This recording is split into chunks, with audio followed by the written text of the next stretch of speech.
حضرت ابن مسعود رضی اللہ تعالیٰ عنہ بیان کرتے ہیں کہ میں نے خود نبی کریم صلی اللہ علیہ وآلہ وسلم سے پوچھا کہ اللہ تعالیٰ کے نزدیک اپنے بندے انسان کا کون سا عمل سب سے زیادہ محبوب ہے؟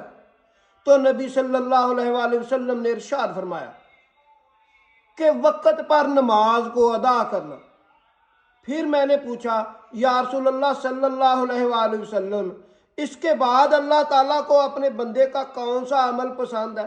تو نبی صلی اللہ علیہ وآلہ وسلم نے ارشاد فرمایا کہ اپنے والدین سے حسن سلوک کرنا، یعنی کہ ان کی خدمت کرنی، ان کی باتوں کو برداشت کرنا۔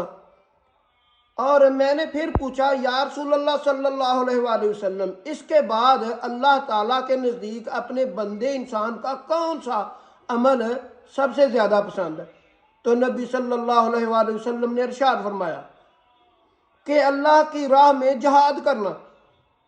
تو حضرت ابن مسعود رضی اللہ تعالیٰ عنہ بیان کرتے ہیں کہ یہ سب باتیں میں نے خود پوچھی ہیں، اگر میں اس کے بعد اور بھی باتیں پوچھتا تو نبی صلی اللہ علیہ وآلہ وسلم ان کا جواب دیتے جاتے۔